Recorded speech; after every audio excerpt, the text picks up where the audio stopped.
It's a gorgeous day in East Rutherford, New Jersey. Temperatures are cool in the mid-60s, no humidity, and a slight breeze. Welcome to Inside Look at Training Camp, presented by Quest Diagnostics.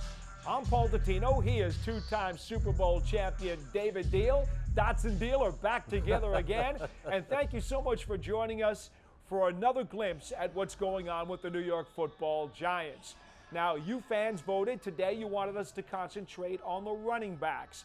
But first things first, David, these cool and mild temperatures, something you didn't see when you were in training camp. Definitely. Not on August 20th did we have a day where it was in the 60s and we didn't have that heat and humidity to bring out what Coach Coughlin would say, we need this heat. We need to be prepared for it.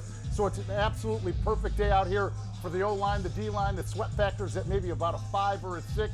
So we're going to be seeing some big hitting and some good practicing today. Now, the Giants are coming off of a walkthrough yesterday after they had 2 consecutive days of fully padded practices. Tomorrow, they will have a fully padded scrimmage. So how does the body react to the kind of tough days and then the nice days and now a tough day tomorrow? Well, that's the thing that you have to have is it's easy to have that energy and intensity the first day of padded practices, but can you sustain that when you start to get tired? Your body starts to feel that durability of when you haven't hit in a long time. So this was the perfect way, making sure they're getting their walkthrough in, some more physical activity in today, getting some hitting, getting that callus built back up into your shoulders, into your body, and head tomorrow into that scrimmage fully ramped up, ready to go. We told you we would focus on the running backs today. Well, what do you know? There's number 26, Saquon Barkley, the guy who is going to shoulder a very heavy load this year. No question. I mean, you want to talk about a perfect offense predicated on the running back. It's Jason Garrett predicating on Saquon Barkley to lead this team up front, whether it's outside zone, inside zone, setting the edge, and more importantly, running the play action passing off of it. If that threat of Saquon Barkley is running downhill and you get linebackers even to take one step up, that's all you need in the play action passing game to either get the ball vertically or get it in those crossing routes as well. We have seen him go through a number of these running backs drills of holding the ball high and tight, and not just with one hand, but with 2 hands. Now, we remember the high and tight thing with Tiki Barber years ago when he was playing with you, David. But to hold the ball in each hand high and tight is a new drill. No question. I mean, ball security is job security. And that's one of the things that you lean on are what you think are small details aren't small details when it comes to ball security. So the fact that we see him out here running with 2 high and tight, we see people swiping at each arm trying to get it out. Those things that you do during practice now and the muscle memory that you have are the things that show up on Sundays when you're in a real live game. We have seen 2 years of Saquon Barkley. We've even seen him gut it out on a sprained ankle the second half of last season. What would you like to see him add to his game in season number 3? Well, obviously you want to see him continue to make the progress with his vision, his balance, and understanding with the new couple pieces up front on the offensive line. How do they block? How are they setting up things so that he can do their job for the best of their ability? Not to mention, you always can continue to build on your pass protection, your blitz pickup, your knowledge and understanding of where the hots, where the sights are, and where you're weak in that protection. One of the other guys the Giants will be counting on in the backfield this year is Dion Lewis, a veteran who comes over from the Tennessee Titans, had spent a couple of years in Tennessee, but before that, he, of course, was with the New England Patriots, where he and Joe Judge knew each other. Oh, Joe Judge has very similarities with what he brings to the game and his toughness and his tenacity. And when you think about an Albany, New York product that was a Giants fan his entire life with a lot of tread still left on the tire, having this combination of Saquon Barkley on Dion Lewis is exactly what you would love to see out of this offense heading into 2020. Going back to when we signed him to the 1.5 contract in March, I thought it was a steal then, and I think it was a steal still to this day. Dion Lewis has shown a propensity to catch the ball out of the backfield. So how much do you see him being utilized more as a specialized third down option? Well, that's the one thing that you don't want to do. You don't want to set yourself up to where when Dion Lewis comes in, the red flags wear up for the defensive side of the ball, and they think that you're automatically going to throw it because that's the only time that he's coming in. So you've got to make sure that not only on third down, but you have to utilize him on first and second down, so you have the diversity between him and Saquon Barkley and where defenses can't get a beat on what you're trying to accomplish.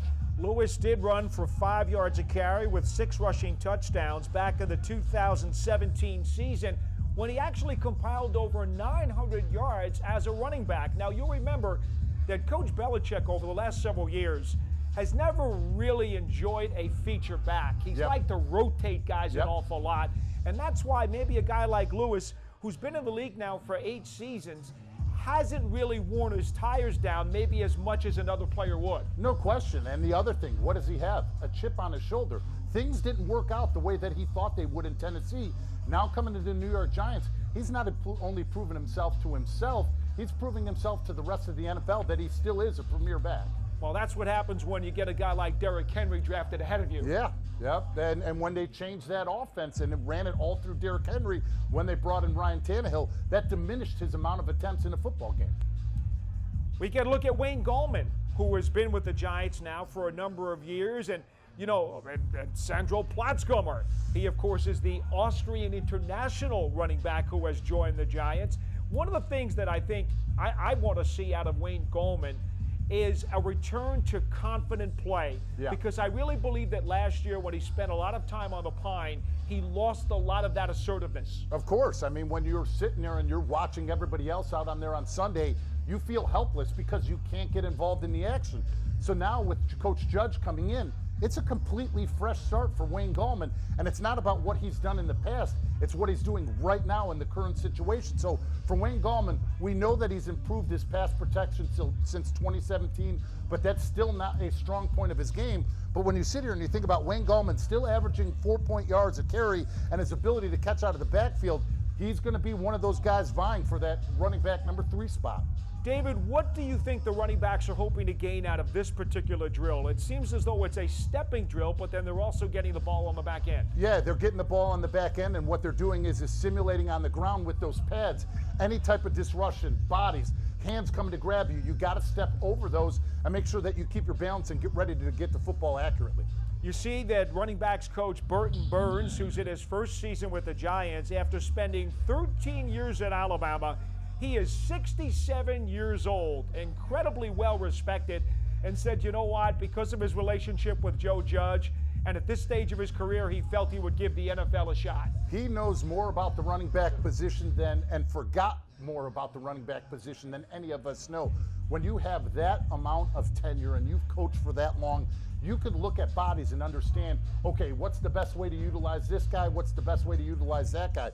So the fact that he stepped out and is elevating this group and brings a lot of confidence and a resume to back it up, you can do nothing but respect the job that Joe Judge has done getting this coaching staff together specifically for this roster. The other running back that you guys might not recognize is number 38, Javon Leak, a rookie undrafted free agent. You see him there in the background from the University of Maryland. And he has shown some really nice elusiveness during the first few days of the training camp. When the Giants signed him as an unrestricted free agent, I was absolutely ecstatic because not only does he bring that big power, strong, downhill running with the change of pace and great vision, what does he also bring? Versatility. When you're not only a running back, but when you can be a return specialist as well and be that type of home run hitter, that adds so much value to you as a player, especially in a time of day right now when players are competing not only just to make this football team on the offensive and the defensive side of the ball, but more importantly, these young players have to thrive on special teams. One of the things that I think a lot of these undrafted rookies have to be keeping in the back of their minds is that with a 16-member practice squad this year, there is room to make an impression and actually stick more so than there was in the past. No question. I mean, the one thing that you have to realize, especially when you're a young player, yeah, there are more opportunities to make this practice squad, but there are less opportunities to showcase who you are without having any preseason games.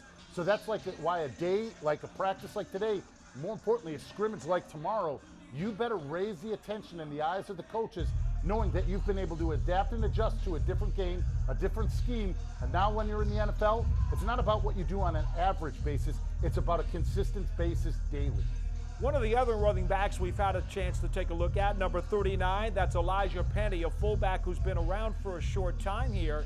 The big question with the Giants is, how much will a fullback be featured in this offense? We know that offensive coordinator Jason Garrett loves to run the ball with a power game. Yeah, and that's one of the things. We know Elijah Penny brings that physical lead blocker on the inside run scheme, which is exactly what this Giants offense is going to do. But once again, when it comes to this amount of competition in that running back room, he has to continue to be one of those stabilizing forces on special teams. Penny, a physical player who runs well between the tackles. We heard a lot last year when Coach Shermer was here that they were not going to be afraid to give him the football on occasion either. No, I mean, when you sit there and you can get gritty 1, 2, 3 yard gains, you're staying on the positive and you're not chasing the chains. So those are wins for you on the offensive side of the ball. But when you continue to sit here and think about the quality of depth that they can actually have this season, Elijah Penny is going to have to fill in more than just the running role. It's going to be the blocking role, or they're going to have to use a tight end as an H-back. You know what's funny, David? We were talking about the ball security drill a few moments ago, and now here we're seeing the handoff exchange, which obviously is another drill designed to enhance ball security. No question, and people will sit here and think, why, they know this drill, why are they running it? Because habits and rituals that you create daily are exactly what show up when you're playing in a game. So if you take these things lightly, it's not going to show up lightly when you look at that game film. Well, I think a lot of the fans have to remember it's only been a week since the entire roster has been allowed on the field together. Yep. Even though the players reported a few weeks ago it was strength and conditioning, and more strength and conditioning until they finally, late last week, were able to get on the field as a full unit. And that's the most important thing that they could possibly do, is be all out there together on the field together, because you can simulate things in the meeting room. You could sit there and look at a play and say, okay, we got it. But when you come out here as all 11, the communication factor, spreading it across the board in a small period of time with your play clock, that's what makes the difference between winning and losing football games. Well, we've already focused on the running backs during the early portion of our program, but we know for them to create some yardage, they're going to need some help from the guys up front, the offensive linemen and the tight ends. Now, David, that's your specialty, of course, and a lot of folks are really focusing and turning the spotlight on these big hog mollies up front. No question. Obviously, this is one of the things that Giants fans have been talking for since the previous years, and this is the area that I love that Dave Gettleman and Joe Judge talked about, addressed during the offseason through free agency and the draft, and we're going to see a group that is going to be competitive, and more importantly, I love what Jason Garrett's offense brings to a young group with different pieces. When you can run and be predicated off of the run, it allows young offensive linemen to be more aggressive, like Andrew Thomas, instead of kicking back and letting the defensive end dictate the outcome of the pass rush. You see him doing some teamwork blocking here with Evan Ingram, the tight end. And the bottom line is, it takes time to develop the chemistry to use those combo blocks, because if anything is off, the play falls apart. No question. You think in a regular offseason, by this point of training camp, Rich Soybert and I did over 1,000 double teams with our footwork in cohesion. Think about all the OTAs, all the minicamps, all the individuals in those practices. You build that muscle memory and that chemistry to the player next to you. That's something that is very hard to duplicate, and that's what they're trying to do now with as many reps as they can possibly get. So I don't know how many reps these guys are going to get now during this very odd training camp this summer, but how many do you think you need to have a realistic chance to form some type of chemistry and cohesion? Well, that's the great thing that we obviously see out here. The ones and the twos are getting a tremendous amount of reps compared to other previous training camps because of the depth that you know that you might not possibly have coming into this season. So the ones and the twos are getting as many reps as possible because confidence is built through repetition. That's the great thing when you talk about a continuity of an offensive line. When you go on the road and you're in that crowd noise, you can't communicate verbally, but when you understand what the player next to you is thinking as well as you, when you break down film and you constantly go through it, those are the things that make up to an effective offensive line. Now we'll get to some passing drills. You see there's Daniel Jones and Colt McCoy, number 12. McCoy actually has had a very good training camp early on. We're going to focus on the receivers here. Golden Tate with a completion. And this is just a simple drop back and throw. It is. It's just, once again, getting into route tree. We're seeing the comebacks by the wide receivers. And you just made a great point. I love the signing of Colt McCoy because Colt McCoy understands this offense cold. So when you have a veteran that has experience in this offense, and more importantly, is a leader and can communicate, it's only going to elevate Daniel Jones's game.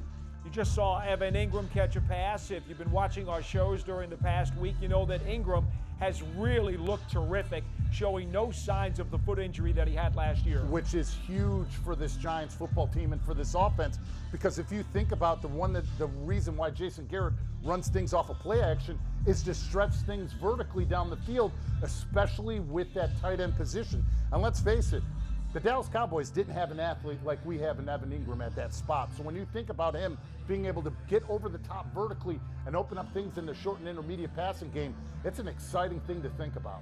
Now, when the quarterbacks and the receivers and the tight ends maybe got together on their own before they reported to training camp and maybe went off to some high school field and started doing some drills, people hear about that in the news all the time, but is this the type of drill that they would have been running? Without a doubt. You know, they're going through the communication. Daniel Jones is, okay, we're going to do comebacks. Okay, we're going to do flag routes. Those are the types of things that you continue to do so you get the timing between the quarterback and the wide receiver. I like to break out of this route this way. Okay, so you can discuss and communicate those things before you're doing it under live action.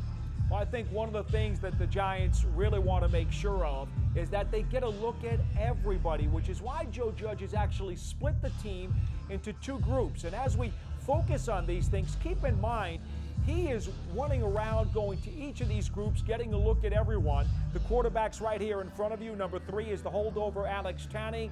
Number 13 is Cooper Rush, who comes over from the Dallas Cowboys. And I think it's important to understand that as simple as these things look, they are very critical because the coach is watching. No question. I mean, your stretching is taped when you're out here on the practice field, let alone each and every individual drill that you do. So these are the important things that coaches are looking to evaluate because, like we were saying earlier, with so much rapid movement, and more importantly, plays going within seconds of each other on each of the fields, each player is getting the amount of reps that they need, and coaches are going to be able to find out who are up to task mentally and understand this offense. Coach Joe Judge, 15 years of coaching experience, but this is his first head coaching job, and you can see it. As he's running around and getting around to each of the groups, he's always got his eyes out, you know, try to focus on every little detail that he can possibly look at and having a conversation. Look at this. He saw something with the tight ends, and he went over it, and he's got to let them know about it. And that's the great thing that Joe Judge brings is from his special teams background, he looks at a roster and the talent of a player in a different way than an offensive and defensive coordinator looks at it. And the other thing that you love about him, we talked about, when havoc and things are going on the sidelines, you need to keep your cool and mentality. He's done that his entire life through special teams. It could be the second quarter, a player goes down, you're going to your linebacker, you need to be L3 on the kickoff team. And when you're used to working at a rapid pace and diagnosing your roster that way, that's what allows him to go from field to field and completely grasp what's taking place. You know, we've talked in the past about the fact that when he was in New England, not only being the special teams guy, but also the receivers coach as well. Yep. And he told us when he came to his introductory press conference that he always made a habit of knowing about all of the positions on the roster. And I think we really have underestimated the value of that because now as he steps into a role as a head coach, many a times guys come from being quarterbacks coach or guys come from being a coordinator where they focus on a smaller subset of the team. That's not Joe Judge. Judge has been looking at the whole roster as a matter of habit for years. No question. I mean, just go back to the introductory press conference. He talked about being disciplined, techniques, and fundamentals, and being able to break down players. Is he a long strider? Is he a short burst guy? Is he a running body, lower leg guy? Is he more of a power body guy? Those are the types of things when he was sitting there talking about the roster, when he instantly got his job, I was thinking to myself, this is awesome because coaches a lot of the times sit there and discuss what can't this player do instead of what does he do well and let's put him in that position to succeed. Now, at some point over the course of either later on today or certainly at tomorrow's scrimmage, and I just want to mention this while we're seeing some of the other position players, we will get a look at Canoe, the former Panthers kicker who was officially signed yesterday. Of course, he's got a history with Thomas McGahee, the special teams coordinator here from their time together in Carolina. And Canoe was the primary kicker during Dave Gettleman's years with the Panthers as well. So that's an addition the Giants brought in yesterday. They are extremely pleased to have that opportunity to get Graham Gano, the familiarity of him being a veteran, being in tough circumstances and instances. Those are the types of experiments and, more importantly, experience that you need out of your kicker. Now, as we get a look here, we're seeing a snap of the ball. It looks like a quick one-on-one pickup drill in terms of the edge. Yeah, they're working the tight ends one-on-one up against outside linebackers, defensive ends, and pass protection. What you see are the tight ends using aggressive jump set. And what you're looking for out of here is hands inside, inside-out landmark, and not cutting that edge short by bailing your outside leg. Evan Ingram, who of course has done a good job of improving his blocking skills. When he came out of Ole Miss, he was primarily a receiver. He looks more svelte to me this year too, David. He does, and obviously when you come off of a injury-plagued season like he did and comes back and understands the opportunity that is sitting in front of him for this season, he came back leaner. He looks great. You can see he's not hindering anything with his foot. And those are the types of things you want to see out of him early, but more importantly, throughout this season, because we need Evan Ingram to be healthy. O'Shane Zimenez, number 53, with that outside rush. Let's see what he can do on this particular play. Against Ingram, and he ties him up. Yeah, Ingram tied him up, but the thing that you saw immediately out of X-Men, hands inside. Evan Ingram's got to get his hands tucked in and punch and be physical so that he's not controlled from the inside of his body. And let's face it, David, the only way that the guys can get this stuff down is by physically doing it. All the virtual learning in the world isn't really going to help you. Oh, no. I had people ask me, oh, is it that hard to get back into football shape? Don't you push sleds and trucks? I go, yeah, but they don't push back. That's what you need to work on. The constant push and pull and the battling of wills at the line of scrimmage, regardless of whether you're an offensive line or a tight end. Caden Smith doing a nice job against Lorenzo Carter, who jumped off sides on that first hesitation, and they forced him to do it again. You know, one of the things that I'm really happy to see about this team is that everybody is giving effort. Yes. And you knew that this coaching staff was going to demand it, and I can't recall at any time seeing somebody not put forth the kind of effort that they're demanding on the field. And it started early with Joe Judge's message about competition day in and day out and not getting onto the game field and taking anything for granted. And you see it out of this roster. And let's face it, when you have a new head coach, there's a reason why you have a new head coach. And for this roster, you're either going to be a part of the solution or you are the problem, and you will not be here. Getting a good look at the quarterbacks again. The pat and toss drill. I think one of the things that I'm looking forward for from Daniel Jones this year is to see if he can speed up that internal clock and maybe make the plays happen just a little bit faster so that he can take some of the pressure off of himself as that pass rush is coming in on it. Yeah, that's one of the cliches people say is, well, the game slowed down, the game slowed down. The game didn't slow down. It slowed down in your head with your mental capability of being able to break down things in an instant and not letting it confuse who you are. All right, David. Well, that's a good look at what is happening today. Tomorrow is the scrimmage. Let's go. Let's go. And as you said to me before this afternoon show, that's going to be the next big hurdle for these players as they try to prove something to this staff. Absolutely. I mean, that's going to be a huge evaluation factor of who can adapt, adjust on the move in a quick environment where your coach isn't sitting there next to you. A play comes in, you're not sitting there and the coaching staff is saying, get back in the huddle, get back in the huddle. It's going to be a game atmosphere with that type of intensity, and everybody knows on this field that is going to be a huge evaluation for this team moving forward. Well, folks, we hope you enjoyed it. For David Diehl, I'm Paul Dottino. That is our inside look at training camp presented by Quest Diagnostics. We'll see you next time